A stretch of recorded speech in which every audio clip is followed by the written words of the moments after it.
साथियों, स्वागत करता हूं मैं आपका प्रिंस करियर क्लासेस के इस लाइव वीडियो में। उम्मीद करते हैं कि कल आप लोगों ने जो वीडियो देखा था हमारा साधारण ब्याज जो कि पार्ट ए के बेसिक पे था वो आपको पसंद आया होगा। बहुत ही सोच समझ करके वीडियो को लॉन्च किया है। आपसे इससे आपकी काफी सहायता होगी। बड़े परीक्षाओं में इसके काफी क्वेश्चंस आते हैं, छोटे से लेकर बड़े स्तर तक में जितने भी परीक्षाएं हैं साधारण ब्याज कहीं ना कहीं एक इम्पॉर्टेंट टॉपिक है। इसके विषय में आपको जानकारी जरूर हो। मैंने कोशिश किया है कि उसके टॉपिक्स को इस 3 लाइन के माध्यम से जो एक सूत्र के रूप में साधारण ब्याज के लिए हम इस्तेमाल कर रहे हैं, इससे क्वेश्चन को हल करने में काफी सहूलियत हो। तो दोस्तों, कल के जो भाग 1 में आपने वीडियो में देखा वो बेसिक सेक्शन है। प्लीज जिसका छूट गया हो उसको जरूर देखें। उसके बाद हम इस सेक्शन में आएंगे तो हमको बेहतर समझ में आएगा। हम इसके ऊपर आने वाले सवालों को अच्छे तरीके से सॉल्व भी कर पाएंगे। साथियों, शुरू करते हैं। एक बार हम फिर से रिव्यू करेंगे कल जो हमने पढ़ा था। जिनका छूट गया बार देख लें। मूलधन राशि को 100% हमें मानना है। साधारण ब्याज दर गुणे समय करने से हमको उस ब्याज का प्रतिशत मान निकलेगा। मिश्र धन 100% प्लस ब्याज जो कि मूलधन और ब्याज के जोड़ने से मिश्र धन बनता है, वही 100% मूलधन का हम यहाँ पे ले रहे हैं। और ब्याज वही होगा जो हमको दर गुणे समय करने पे मिलेगा। और दोनों का जो योग आएगा वो प्रतिशत मान दे देगा मिश्र धन का। कल आपने इस पे भी वीडियो में कई एक सवाल देखे होंगे। डायरेक्ट ब्याज की गणना जैसा कि हम सभी लोग जानते हैं, मिश्र धन माइनस मूलधन, कहीं कहीं इसकी जरूरत पड़ेगी सवाल में, हम इसका इस्तेमाल करेंगे। आइए बढ़ते हैं अपने अगले सवाल की तरफ, जो कल बेसिक से थोड़ा अगर अलग हट करके परीक्षाओं में पूछेगा तो इस 3 लाइन के माध्यम से इस तरीके के सवालों का जवाब हम कैसे देंगे। एक बार सवाल पे विचार करते हैं। ए ने बी से कोई धनराशि उधार ली तथा 2 वर्षों के बाद ए ने उस धन का 11/10 भाग, प्रश्न को प्लीज बहुत ध्यान दीजिएगा, उस धन का जो धन ए ने बी से लिया था उस धन का 11/10 भाग बी को अदा कर कर्ज मुक्त हुआ। याद कीजिए, मैंने बताया था कि प्रश्न की पहचान कहीं ना कहीं सबसे ज्यादा महत्वपूर्ण है। यानी कि प्रश्न पढ़ते समय साथियों हमको ये पता होना चाहिए कि प्रश्न में हमको किस जानकारी से अवगत कराया जा रहा है और बाद में आता है कि उसका प्रश्न क्या पूछा जा रहा है। तो कर्ज मुक्त होना कहीं ना कहीं ये दिखा रहा है कि उसने मिश्र धन अदा किया होगा। क्लियर है साथियों? पहले देखते हैं साधारण ब्याज की दर बताएं। तो ये सबसे पहले इस प्रश्न का विश्लेषण करते हैं। सीखते समय हर चीज को डिटेल में जानना बड़ा जरूरी है। हालांकि हल करने के लिए आप सहायक के तौर पे इन्हीं 3 लाइनों का इस्तेमाल करेंगे। छोटे से कैलकुलेशन के माध्यम से कहीं ना कहीं आप उसका जवाब दे देंगे। तो देखते हैं इसमें जानकारी में क्या दिया है। ए ने बी से कोई धनराशि उधार ली। उधार ली गई धनराशि या किसी को दी गई धनराशि मूलधन होता है। यानी कि यहाँ पर हमको मूलधन की जानकारी नहीं है। नोट कर लेते हैं, मूलधन के तौर पे हम मान लेते हैं कि उसने उसको x रुपए लिए या दिए, उधार ली गई। समय अवधि हमको दी गई है, दर हमारे पास नहीं है। दर हम देखते हैं लास्ट में हमसे साधारण ब्याज की दर पूछी गई है, मान लेते हैं y%। जरूर इसको मार्क कर लेंगे, यही हमारा मुख्य प्रश्न है। इसके बाद हमको दिया गया है समय के रूप में समय अवधि दी गई है 2 वर्षों की, 2 वर्ष। फिर हमको दिया गया साधारण ब्याज। साधारण ब्याज बराबर कह रहे हैं कि उस धन का 11/10 भाग, और कर्ज मुक्त होने का मतलब है कि कहीं ना कहीं मिश्र धन अदा किया, यानी ब्याज की जानकारी यहाँ पे नहीं है। छोड़ के हम बढ़ते हैं मिश्र धन की तरफ। मिश्र धन उस धन का, लिया गया धन x था, उस धन का 11/10 भाग, यानी कि लिया कितना गया 11 गुणे x, 11x/10। याद कीजिए साथियों, करके वीडियो में हमने बताया था कि जब भी सवाल दर या समय पे आपसे पूछा जाए, सबसे पहले आपका ध्यान जाना चाहिए कि दर और समय पे अगर कोई प्रश्न पूछा गया हो तो हमारे पास ब्याज की धनराशि है कि नहीं है। हमने देखा ब्याज की धनराशि यहाँ नहीं दी गई है। हम इसका प्रयोग करेंगे कि अगर डायरेक्ट हमको ब्याज निकालना है तो हो सकता है मिश्र धन माइनस मूलधन करने पे हमको ब्याज जो छुपा हुआ है वो सामने निकल के आए। साथियों, हम देख सकते हैं मिश्र धन और मूलधन दोनों हमारे पास है, तो हम माइनस करेंगे। मिश्र धन माइनस मूलधन। ऐसा करने से ये 10x इसमें गुणा हो जाएगा, यानी कि 11x माइनस 10x बटा में 10। हल करने पे हमारे सामने आ रहा है x बटा 10, जो कि ब्याज की रकम हो गई। अब साथियों आप चलते हैं इसी नियम पे। दो रकम की जानकारी अगर दी गई हो तो प्राथमिकता हम देते हैं मूलधन राशि को। मूलधन राशि यानी कि 100% पे जो धनराशि हमने मानी है वो x है। दूसरी धनराशि x बटा 10, इसी धनराशि के नीचे लिखेंगे x बटा 10 दूसरी धनराशि है। और ये धनराशि है किस चीज की, अगर हम ध्यान दें तो पता चला साधारण ब्याज का, यानी कि इसके सामने साधारण ब्याज का नियम जाएगा, जो कि दर गुणे समय से प्रतिशत मान मिले। अब इसके दर और समय को गुणा करते हैं तो 2y, 2 गुणे y, और यही y हमारा एक्चुअल क्वेश्चन भी है, क्योंकि हमसे पूछा गया है दर प्रतिशत बताएं। हमें बोला साधारण ब्याज की दर क्या है। तो सबसे पहले हम अपने प्रश्न को ही क्रॉस मल्टीप्लाई करते हैं। 2y गुणे x बराबर में दूसरे वाले को क्रॉस मल्टीप्लाई करेंगे 100 गुणे x बटा 10। y चूंकि प्रश्न है तो y के साथ जो कुछ भी गुणा हो रहा है पक्षांतर करने पे वो भाजक के रूप में आएगा, यानी कि तब तो y बराबर हो जाएगा 100 गुणे x बटा 10, और y के साथ 2 और x गुणा थे तो भाजक के रूप में नीचे 2x भी आएगा। अब इसको कैलकुलेट करते हैं। x आपका कैंसिल हो जाएगा, 0 से 0 कैंसिल हो गया, 2 से 10 घटा 5 बार में, यानी कि दर 5% था।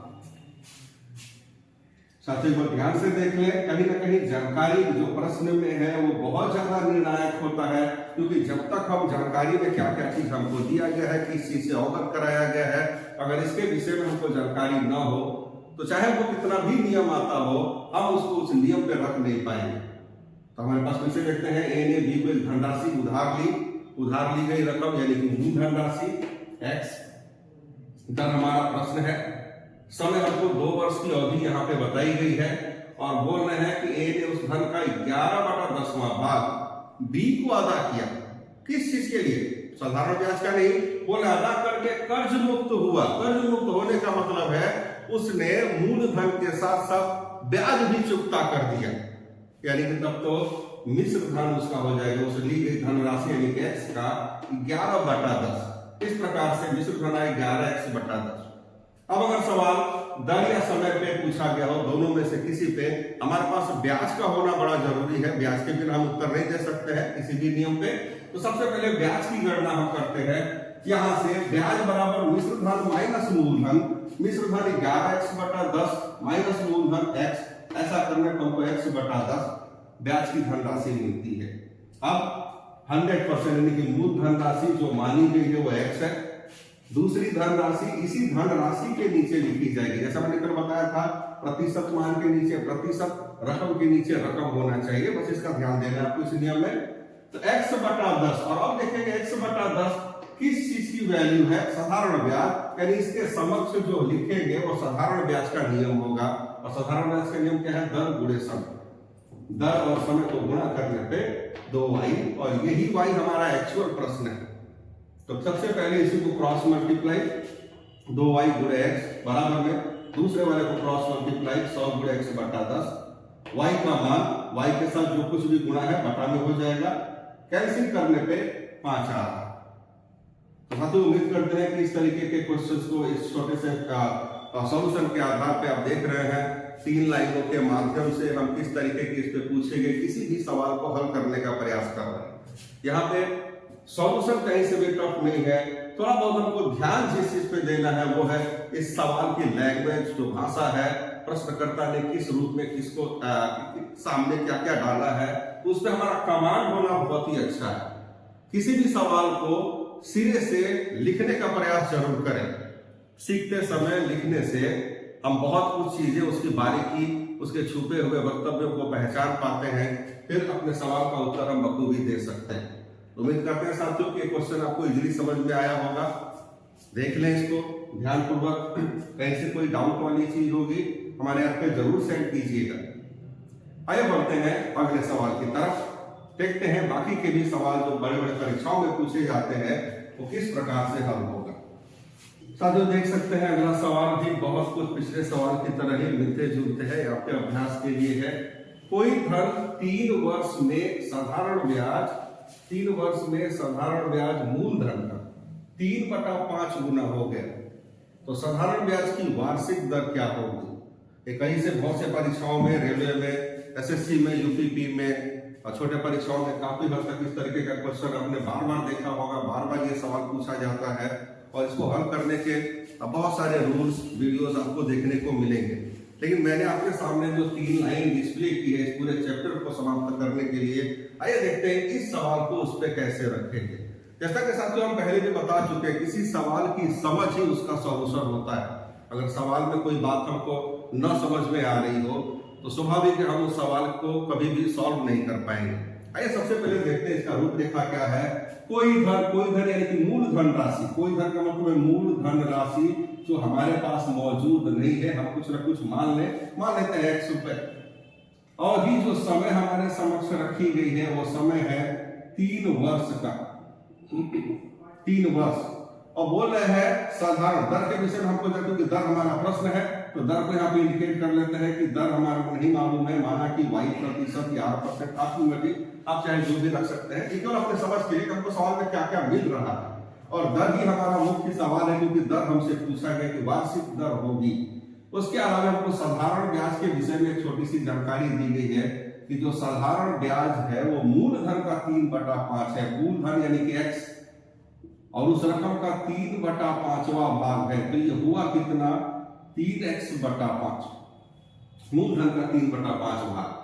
अब कह रहे हैं ब्याज की वार्षिक दर बताएं। अच्छा, दर या समय पे सवाल हो, हमारे पास क्या होना चाहिए था, ब्याज, जो इस बार हमको दिया गया है। तो साथियों ये सवाल आपके लिए बिल्कुल आसान हो जाता है। सबसे पहले प्राथमिकता देंगे मूलधन राशि 100% पे, जो रकम दी गई है वो x की है, x की है। दूसरी धनराशि है 3x/5, और ये धनराशि है किस चीज की, ब्याज की। तब तो इसके सामने ब्याज का प्रतिशत मान चाहिए, जिसके लिए हमको दर गुणे समय पे जाना पड़ेगा। दर गुणे समय अगर हम करते हैं तो 3y, देखिए दर और समय को गुणा करेंगे तो 3 गुणे y, 3y प्रतिशत, और यही y हमारा प्रश्न है। तो सबसे पहले हम प्रश्न को ही गुणा करते हैं कि 3y गुना होगा x में, बराबर का चिन्ह, दूसरे वाले को क्रॉस मल्टीप्लाई करेंगे और इस प्रकार से 100 गुणे 3x/5, y का मान निकालना है तो पक्षांतर करेंगे 3 और x। अच्छा, y के साथ दोनों गुणा हो रहा है तो पक्षांतर करने पे आपको समीकरण का नियम मालूम होगा, इधर आकर के भाजक के रूप में आएगा, अर्थात y बराबर 100 गुणे 3x, बटा में 5 पहले से है, और 3y 3x भी बटा में आ जाएगा। अब इसको सॉल्व करते हैं, 3x से 3x कैंसिल हो जाएगा, 5 से 100 20 बार में, यानी कि जो दर प्रतिशत है वो 20% हो। देख लीजिए सवाल को, पिछले सवाल और इस सवाल में कोई अंतर नहीं है, ना कि किसी विशेष सूत्र की जरूरत नहीं है। आप इस लाइन पे बस सवाल की समझ होनी चाहिए, क्या कुछ हमको दिया गया है, किस तरीके से इस लाइन के ऊपर रखेंगे, तो साधारण ब्याज का ये सवाल भी आप इजीली सॉल्व कर सकते हैं। एक बार ध्यान से देख लीजिए सॉल्यूशन को।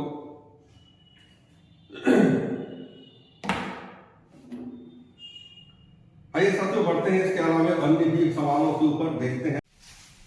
आइए मित्रों देखते हैं अगले सवाल की तरफ बढ़ते हैं। किसी धन का 10% तथा 7% के 7 वर्षों के ब्याजों का अंतर यदि 300 रुपए है तथा ब्याज 5% वार्षिक हो तो मूलधन राशि क्या है। इसके बहुत सारे नियम हैं, बहुत सारे तौर तरीके हैं करने के, लेकिन मेरा एक ही रुझान है कि आपको इस 3 लाइन पे हर तरीके के सवालों को रख करके बताएं, और ये सिंपलेस्ट वे है, अब तक का सिंपलेस्ट वे है साधारण ब्याज से पूछे गए किसी भी सवाल का उत्तर देने के लिए। एक बात सवाल में छुपी गई तथ्यों पे अवलोकन करके देखते हैं। किसी धन का मतलब मूलधन राशि से है जो कि हमारे पास नहीं है। माना मूलधन राशि x है, समय अवधि हमको दी गई है, समय के विषय में लिख लेते हैं, समय अवधि हमको दी गई है पहली 10 वर्ष की। उसके अलावा अगली जानकारी है दर की, जो कि 5% दिया गया है, अगला टॉपिक आता है साधारण ब्याज, जो कि हमारे पास नहीं है। इसी सवाल में आगे बोल रहे हैं कि यही धनराशि 7 वर्ष में 5% की दर से जो ब्याज देगी, उनका अंतर का मतलब क्या होता है साथियों, इस पर जरूर ध्यान देंगे। किसी चीज में अंतर होना यह तय करता है कि दोनों बराबर नहीं है। अंतर होने का मतलब है वो बराबर नहीं है, यानी कि एक कम और एक अधिक है। यानी कि अधिक अवधि का जो ब्याज है, क्योंकि दर तो कॉमन है, अधिक अवधि का जो ब्याज है वो छोटे अवधि वाली ब्याज से अधिक होगा 300 रुपए। यानी कि इसको सार के तौर पे हम लिख सकते हैं, ब्याज एक बड़ा है, ब्याज 200 और कितनी रकम है तो 300 रुपए। तो ये है सारांश। जब कोई सवाल इस तरीके का दे तो उसके कंक्लूजन को जरूर ले, क्योंकि कंक्लूजन ही उसका उत्तर होता है। दो ब्याजों का अंतर 300 है। और मैंने पहले भी इस चैप्टर में बोला था कि साधारण ब्याज के किसी भी प्रश्न में सबसे पहला फोकस ये होना चाहिए कि जानकारी के तौर पे हमको किस चीज की वैल्यू दी गई है। तो वैल्यू के तौर पे दो ब्याजों का अंतर 300 रुपए होना बताया गया है। तो हम भी केवल ब्याज पे फोकस करेंगे। पहला ब्याज साथियों, अगर इस नियम के आधार पे देखें तो दर गुणे समय के अनुसार 50% पहला ब्याज, वहीं पे दूसरा ब्याज आपका 7 × 35% बनता है। तो ये है ब्याज दोनों, और इन्हीं दोनों ब्याजों का अंतर 300 रुपए है। कई साथियों निकालते हैं ब्याज का अंतर 50% पहला ब्याज माइनस दूसरा ब्याज 35%। अगर अंतर की बात करें तो 15% का अंतर है, और ये इसी अंतर की वजह से 300 रुपए आ रहे हैं।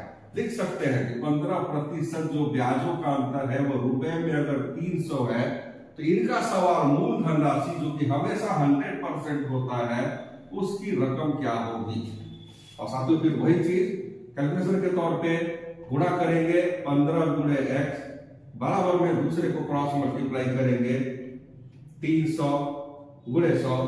x के साथ जो गुणा हो रहा है पक्षांतर करने पे भाजक के रूप में नीचे आएगा।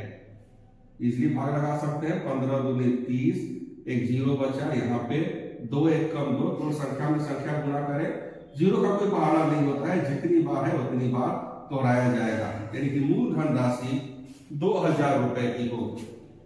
तो ध्यान से देख ले, समझने का प्रयास करें। उम्मीद करते हैं आपको इसके बताए गए सवाल अच्छे लग रहे होंगे। ये टोटल वो सवाल है जो आए दिन परीक्षाओं में या फिर अलग अलग किताबों में आपको देखने को मिलेंगे। आइए साथियों देखते हैं अगले सवाल को। जैसे कि पिछला सवाल हम लोगों ने बनाया, उसी ट्रेंड पे कुछ अलग हटके भी सवाल इस तरीके से दिए जाते हैं। एक बार सवाल देखते हैं। किसी धन का 6% वार्षिक दर से 3 वर्ष के ब्याज और 6 वर्ष के ब्याजों का योग 270 रुपए है, तो मूल धनराशि कितनी होगी। इसके पहले हमने जो क्वेश्चन डिस्कस किया था पिछला वाला, वो दो ब्याजों के अंतर का था। यहाँ पे दो ब्याजों के योग पे है। आइए सवाल का अवलोकन करते हैं। किसी धन यानी कि मूल धनराशि जो कि हमारे पास नहीं है, तत्काल कोई ना कोई निर्णय लेंगे। मानते हैं कि 100 रुपए का। दर की बात करते हैं। दर हमको 6% दिया गया है, दर प्रतिशत है 6। वार्षिक ब्याज की दर से 3 वर्ष समय अवधि हमारे पास दी गई है, 3 वर्ष की, 3 वर्ष। और उसके बाद हमको जानकारी में बोल रहे हैं ब्याज, साधारण ब्याज के तौर पे। यहाँ पे जो निष्कर्ष है इसका, किसी सवाल में जब कोई निष्कर्ष दे तो उस निष्कर्ष को पकड़े जरूर, क्योंकि वही सबसे ज्यादा महत्वपूर्ण है। ब्याजों का योग, ब्याजों का योग यानी कि पहला ब्याज, ब्याज 1 प्लस ब्याज 2 जोड़ने पर रकम बन रही है 270 की। फिर से बढ़ते साथियों, मूल धनराशि 6% x रुपए, दर प्रतिशत हमको 6 दिया गया है। समय अवधि 3 और 6 वर्ष, दो वर्षों की बात हो रही है। यानी कि वही धनराशि उसी दर से 3 वर्ष है और एक अगला है 6 वर्ष में। अब जो इनके ब्याज मिलेंगे उन ब्याजों को जोड़ने पर, योग का तात्पर्य होता है जोड़ने पर, इन दोनों को जोड़ने पे 270 रुपए होंगे। कई साथियों जो हमारे पास निष्कर्ष ब्याज से रिलेटेड है, तो हम ब्याज पे पढ़ते हैं। ब्याज पहला वाला दर गुणे समय के आधार पे बनता है 18%, दूसरा 6 × 6 36%। और दोनों ब्याजों का यदि योग निकालें तो जोड़ के देखते हैं साथियों, 18% प्लस 36%। कुल ब्याज बनता कितना है? 8 6 14, 4 हो जाएगा, 3 1 4 1 5, 54% कुल ब्याज बनता है। यानी कि कुल ब्याज जो 270 रुपए है वो 54% के एवरेज में है। यानी कि 54% पे यदि ब्याज का योग 270 रुपए है तो मूलधन राशि जो 100% होती है उसका मान क्या? फिर से हम आगे अपने उसी नियम पे सॉल्व करते हैं इसको। क्रॉस मल्टीप्लाई आपस में 54 गुणा होगा x के साथ बराबर में 100 गुणे 270। x के साथ जो गुणा है वो भाजक के रूप में नीचे आएगा 54। अगर 54 से भाग लगा सकते हैं ठीक, या फिर आप दूसरे तरीके से जा सकते हैं 27 से 2 बार में, 27 से 10 बार में, 2 से कटेगा 5 बार में, 5 गुणे 100 यानी कि 500 रुपए। ये हो जाएगा आपका मूलधन। उम्मीद करते हैं साथियों पिछले सवाल से इस सवाल में जो थोड़ा बहुत वेरिएशन है वो भी इस 3 लाइन के माध्यम से सॉल्व किया जा सकता है। जरूरत है केवल एक चीज की कि सवाल में जो है वक्तव्य स्टेटमेंट जो कुछ भी हिडन दिया गया है उस पे हमारा फोकस बहुत ज्यादा होना चाहिए। सॉल्यूशन तो आपका ये 3 लाइन पे ही बन जाए। तो उम्मीद करते हैं साथियों ये सवाल तो आपको समझ में आ रहा होगा। इसको बेहतर से ध्यान दें। अगले सवाल की तरफ बढ़ते हैं।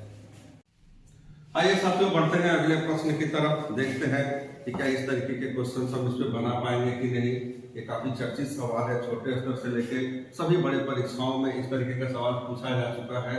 कोई धन साधारण ब्याज की दर से 3 वर्ष में 575 रुपए तथा 5 वर्ष में 625 रुपए हो जाता है।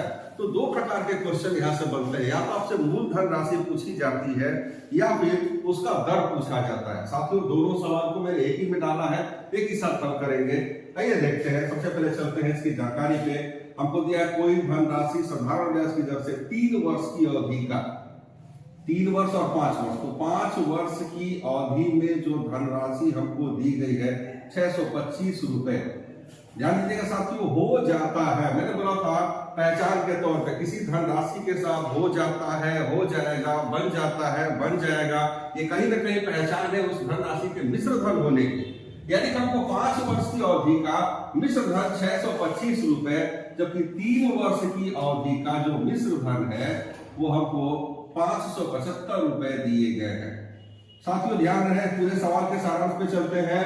2 अलग अलग अवधियों का यदि 2 अलग अलग मिश्र धन दिया गया हो तो वहां पे किसी भी परीक्षा में जो प्रश्न पूछा जाएगा वो केवल आपसे या तो धन पूछा जाएगा, कौन सी धन राशि थी, मूलधन या फिर दर, दोनों में से कुछ भी पूछा जाए। आइए देखते हैं कैसे इसको हल करेंगे।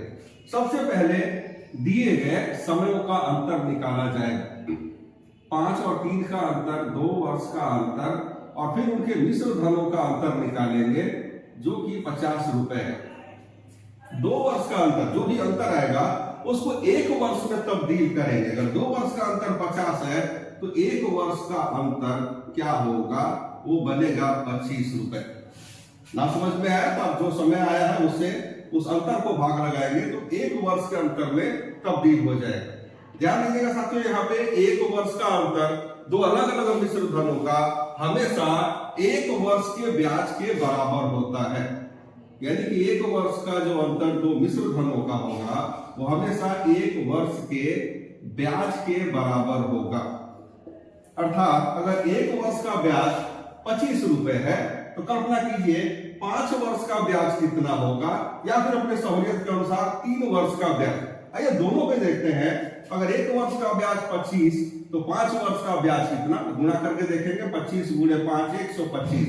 5 वर्ष के मिश्र धन में से यदि 5 वर्ष का ब्याज 125 रुपया घटाए तो मूलधन राशि बचती है 500 रुपए। अगर आप जाना चाहते हैं 3 वर्ष के लिए तो 3 वर्ष पे चलते हैं। 1 वर्ष का ब्याज 25 है तो 3 वर्ष का ब्याज कितना होगा, तो 25 तिहाई 75।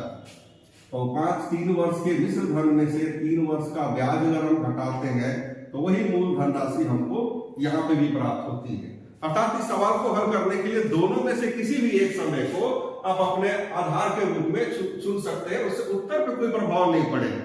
अब बात आती है दूसरी कि अगर हमको दर पूछा गया हो तो क्या करेंगे। तो साथियों इसी लाइन पे चलते हैं। हमारे पास मूलधन राशि है जो कि 100% होता है। 100% पे जो राशि हमने पता की है वो है 500 रुपए। आप दोनों में से किसी भी समय को लेंगे, अगर हम 5 वर्ष की अवधि ले रहे हैं तो ब्याज की धनराशि 125 यहाँ लिखेंगे। अगर अवधि 3 वर्ष की लेनी है तो 75 रुपए। आए हम 5 वर्ष में चलते हैं। 5 वर्ष में दूसरी जो धनराशि हमने निकाली थी 125, ये धनराशि किस चीज की है? ब्याज की। तो यहाँ पे ब्याज के नियम पे जाएंगे जो कि दर गुणे समय से बनेगा। दर गुणे समय, हमारे पास समय है, दर नहीं मालूम है, मान लेते हैं x%। तो दर गुणे समय हमको दे रहा है यहाँ पे 5x, और यही x हमारा प्रश्न है दर के रूप में। तो सबसे पहले इसी को क्रॉस मल्टीप्लाई करेंगे। 5x गुणे 500 जो कि बराबर होगा दूसरे क्रॉस मल्टीप्लाई के जो कि 100 गुणे 125 है।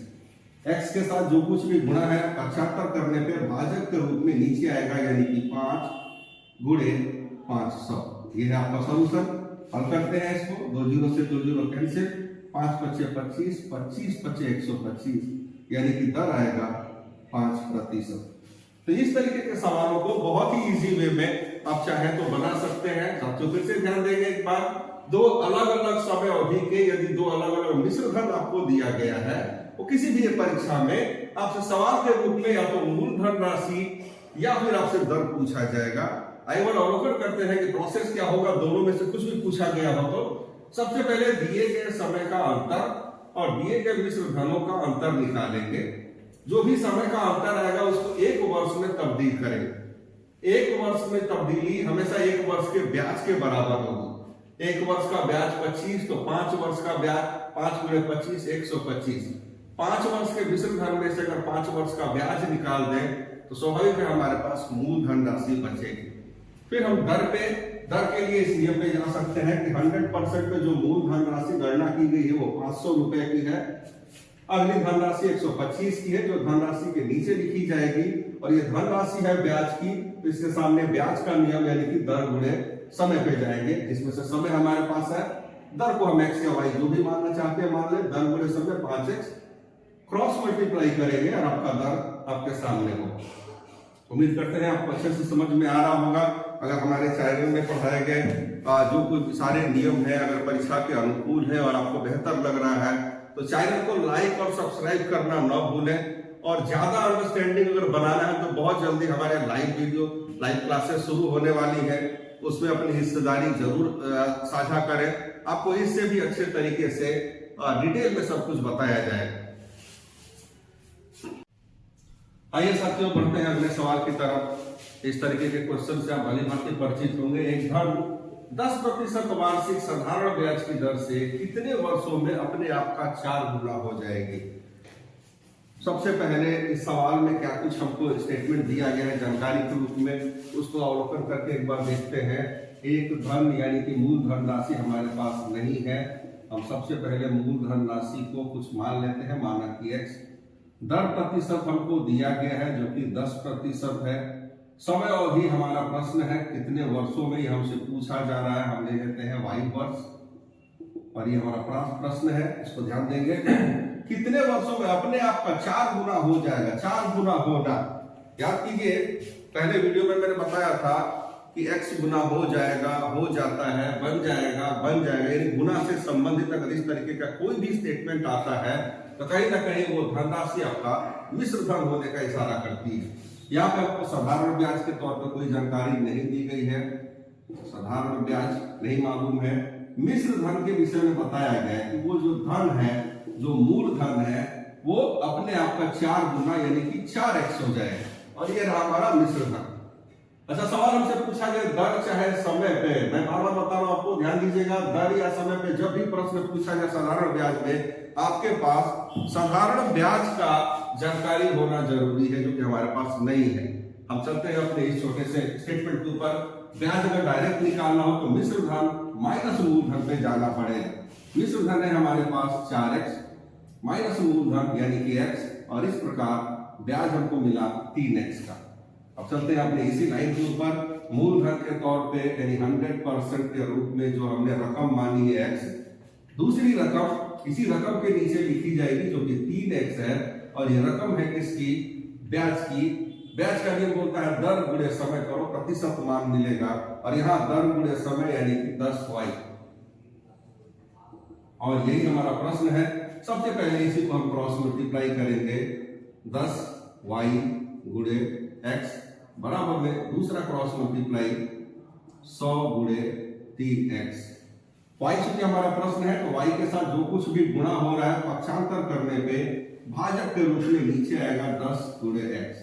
कैलकुलेट करते हैं तो क्यों, x से x कैंसिल हो गया, 0 से 0 कैंसिल हो गया, और इस प्रकार जो दर हमारे सामने आया वो 30% का आया।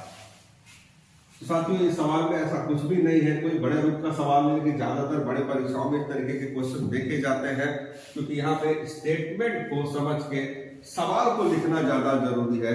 रही बात कैलकुलेशन की, वो कोई बहुत इस तरीके का चीज नहीं है। आप देख सकते हो, फिर से चलते हैं इस सवाल की तरफ। एक धन 10% वार्षिक साधारण ब्याज की दर से कितने वर्षों में अपने आप का 4 गुना हो जाएगा। तो सबसे पहले इस सवाल में क्या कुछ जानकारी के रूप में छुपा हुआ है। एक धन यानी कि धन की जानकारी नहीं है, मूलधन हमें कुछ ना कुछ मानना पड़ेगा जो कि x है। दर स्पष्ट रूप से हमको 10% गुना दिया गया है। समय चूंकि हमारा सवाल है कितने वर्षों में, सवाल को मुख्य रूप से हमने लिया y वर्ष मान लिया, और यही हमारा खोज भी होगा। इसमें साधारण ब्याज के विषय में कोई जानकारी नहीं है। किसी धन का 4 गुना 5 गुना होना ये संकेत है उसके मिश्र धन होने का, यानी कि जो धन x था यदि वो 4 गुना होगा तो मिश्र धन के रूप में 4x हुआ होगा। साथियों सवाल चूंकि दर या समय पे जब भी होगा हमारे पास ब्याज की जानकारी होनी चाहिए, जो कि नहीं है। उस ब्याज के लिए हम क्या करेंगे, मिश्र धन माइनस मूलधन से गुजरेंगे। मिश्र धन 4x माइनस मूलधन जो कि x माना गया था, और इस प्रकार ब्याज हमारे पास 3x के रूप में है। अब उसको हम इसी नियम पे रखते हैं, 100% यानी कि मूलधन राशि x मानी गई है। दूसरी धनराशि जो हमने कैलकुलेट की है 3x, चूंकि ये धनराशि ब्याज की है तो इसके समक्ष ब्याज का नियम दर गुणे समय से होकर गुजरना पड़ेगा। प्रतिशत मान के लिए दर और समय को गुणा करने पे हमारा सवाल इसी में आ गया। अब इसको क्रॉस मल्टीप्लाई करते हैं, 10y गुणे x बराबर में दूसरा क्रॉस मल्टीप्लाई 100 गुणे 3x। y हमारा प्रश्न है, तो y के साथ जो कुछ भी गुणा हो रहा है समीकरण के नियम के अनुसार पक्षांतर करने पे भाजक के रूप में नीचे आएंगे, और यहां से कैलकुलेट करने पे साथियों हमको मिल रहा है 30% ब्याज का। आइए बढ़ते हैं इसी तरीके के दूसरे सवाल पे। हाँ साथियों, तो ये पेश है आपके सामने अगला सवाल, जो पिछले सवाल से काफी हद तक मिलता हुआ है, लेकिन थोड़ा सा इसका लेवल उससे अलग है। एक धनराशि 5 वर्षों में अपने आप का 3 गुना हो जाती है। जो लास्ट पिछला सवाल था कुछ इसी तरीके का था, तो कितने वर्षों में अपने आप का 5 गुना हो जाएगी। थोड़ा सा उसमें एक बड़ा रूप आ गया। आइए देखते हैं क्या ऐसे सवालों का जवाब भी हम खुद इस तरीके से दे पाएंगे कि नहीं। तो साथियों सबसे पहले जैसा कि मैं हर बार जोर देता हूं कि सवाल का समझ होना ज्यादा जरूरी है, हल तो उसका आप देख ही रहे कितने में है। आइए देखते हैं सवाल को। एक धनराशि यानी कि धनराशि हमारे पास नहीं है, मूल धनराशि को हम कुछ न कुछ मान लेते हैं, माना कि x रुपए। समय अवधि हमारे पास दी गई है, समय है 5 वर्ष का। दर हमारे पास नहीं है, दर प्रतिशत साधारण ब्याज के रूप में हमारे पास ब्याज भी नहीं है। 5 गुनी हो जाएगी। यहाँ पे पहले सबसे पहले 5 वर्षों अपने आप की 3 गुनी हो जाती है। 3 गुना 4 गुना होना कहीं ना कहीं ये मिश्र धन होने का संकेत है। मिश्र धन अपने आप की जो धन राशि है अपने आप की 3 गुनी होगी, यानी कि 3x। अब आगे सवाल में बढ़ते हैं तो क्या बोला है, तो कितने वर्षों में। अब सवाल यहां से पूछ रहा है सेकेंड स्टेज से, यानी कि वो कहना चाह रहा है कि वही धन राशि, यहां तो 5 वर्ष में 3 गुनी हो रही है, यहां पे सवाल पूछ रहा है कितने वर्षों में, माना कि t वर्ष। और ये हमारा दूसरे सेक्शन पे जाकर उन्होंने सवाल पूछा है कितने वर्षों में वही धनराशि अपने आप का 5 गुना हो जाएगा, यानी कि 5x। अगर रकम वही है तो 5 गुना यानी कि 5x होगा। साथियों ये देखते हैं इस सवाल को कैसे हल किया जाएगा। जब किसी सवाल में 2 जानकारियां दी गई हो तो इसका सबसे पहला मतलब ये बनता है कि पहले वाले संदर्भ से कुछ न कुछ निकाल कर हमको दूसरे वाले में डालना होगा। कई देखते हैं इतने सवाल को फिलहाल भूल जाते हैं और केवल इतने हिस्से को देखते हैं कि कोई धनराशि 5 वर्ष में किस दर से अपने आप का 3 गुना हो जाएगा। अगर ये सवाल को हम अपने रूप में बना लें तो सबसे पहले हमको दर निकालना है। अच्छा, दर का समय जब भी होगा हमारे पास ब्याज होना जरूरी है। तो सबसे पहले हम ब्याज निकालेंगे मिश्र धन माइनस मूलधन के द्वारा, जो कि 3x मिश्र धन है माइनस मूलधन x, और इस प्रकार ब्याज बनता है हमारा 2x। अब यहां से हम कैलकुलेट करेंगे दर को। मान लेते हैं दर फिलहाल यहाँ पे r% है। आइए दर निकालते हैं। मूलधन राशि जो हमने मानी है, यानी कि 100% जो मूलधन राशि है वो x रुपए की है, जैसे कि यहाँ पे है। दूसरी धनराशि हमने निकाली अभी 2x, इसी धनराशि के नीचे लिखेंगे 2x, और ये धनराशि है किस चीज की? ब्याज की। तब तो इसके सामने ब्याज का नियम दर गुणे समय हमको लाना पड़ेगा। दर गुणे समय हम करते हैं तो 5r% बनेगा। सबसे पहले हम इसी को निकालते हैं क्रॉस मल्टीप्लाई करके कि 5r गुणा हो जाएगा x के साथ, बराबर में दूसरे को क्रॉस मल्टीप्लाई करेंगे जो कि 100 गुणे 2x है। अच्छा, इस बार आपको चूंकि r निकालना है, r की मुख्य भूमिका है, तो r के साथ जो कुछ भी यहाँ गुणा हो रहा है समीकरणीय नियम के अनुसार पक्षांतर करने पे भाजक के रूप में 5 और x यहाँ नीचे आएंगे। कैलकुलेट करते साथ इसको x से x कैंसिल हो जाएगा। 5 से 100 20 बार में 20 दूनी 40, यानी यहाँ पे जो दर निकला वो 40% है। तो स्वाभाविक है इनके लिए भी दर वही 40% यहाँ पे रखा जाएगा। अब साथियों चलते हैं इसके समय के पीछे। समय हमको यहाँ निकालना है, तब भी हमारे पास साधारण ब्याज होना चाहिए। ब्याज के तौर पे मिश्र धन, यानी इसका मिश्र धन 5x, उसमें से मूलधन उसी x को हम माइनस करेंगे तो 4x यहाँ पे बनता है। अब इस सवाल को इसी पैटर्न पे अगर हम हल करें तो 100% पे इस बार जो धन राशि है वो x है, दूसरी धन राशि 4x, इसी धन राशि के नीचे लिखा जाएगा 4x जो कि ब्याज की है। दर गुणे समय, यहाँ पे दर गुणे समय करते हैं तो 40 की आता है, 40 की, और यही हमारा मूल प्रश्न है।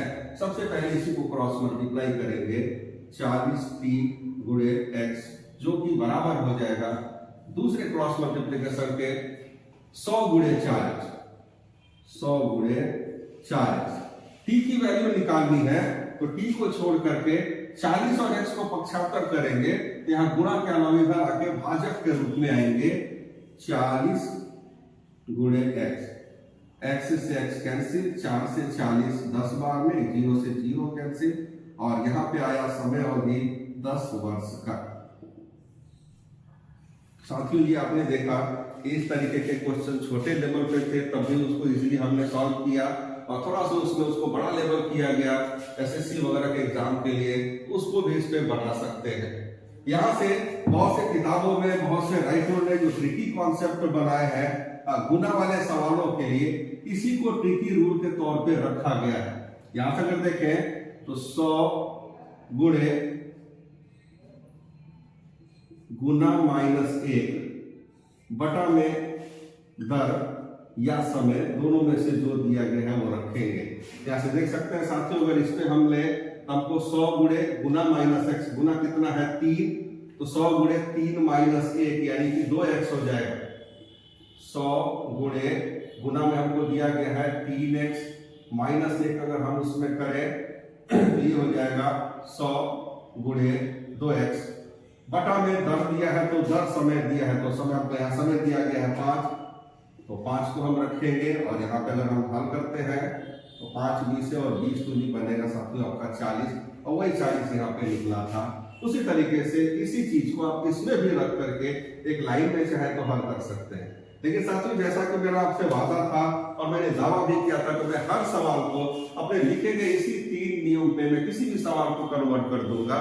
मैं अलग अलग नियम अलग अलग सवालों पे नहीं देना चाहता हूँ जैसा कि बाकी वीडियोस में या फिर किताबों में दिया गया है। साथियों बुद्धिमान है, परीक्षा में बैठते हैं हर बार, जरा सोच के देखो, आप गणित के अगर सभी पहलू हर सवाल के लिए अगर एक नियम, एक सूत्र, एक ट्रिकी कॉन्सेप्ट अगर आप याद करेंगे तो गिनती में जब पूरा गणित खत्म होगा तो 3000 से ऊपर नियम हो जाएंगे। ऐसी स्थिति में किसी एग्जाम में किस सवाल को किस नियम पे रखा जाए ये कहना संभव नहीं हो पाएगा। सुनने और देखने में वो नियम बड़े अच्छे लगते हैं, तो लगता है बहुत इजीली हमने बना लिए, लेकिन ऐसे शॉर्टकट्स कभी भी आपको परीक्षा में सफलता नहीं दिलाएंगे। शॉर्टकट मेरा भी है, लेकिन वो पॉइंट टू पॉइंट है। किसी भी सवाल में इनकी वैल्यू, इनको लिखने का तौर तरीका, इनको देखने का तरीका, किसी भी सवाल पे कहीं पे भी कोई बदलाव नहीं हुआ है। आप अब देख भी रहे हैं वीडियो में, और उम्मीद करते हैं हमारे इस तरीके के जो वीडियोस हम आगे भी आपके लिए लेके आएंगे। हमारे लाइव क्लासेस भी बहुत जल्दी स्टार्ट हो जाएगी। आप वीडियो को लाइक और सब्सक्राइब करना न भूलें, ताकि हम और भी अच्छे तरीके से आपके सामने परीक्षा उपयोगी प्रश्नों को लेकर के, बड़े बड़े सवालों को छोटे छोटे नियमों पे, पॉइंट टू पॉइंट भाषा के आधार पे कैसे हल होगा, ये आपके सामने हम लेकर के आ पाए। उम्मीद करते हैं आपको वीडियो पसंद आया होगा। प्लीज लाइक और सब्सक्राइब जरूर करेंगे। जय हिंद।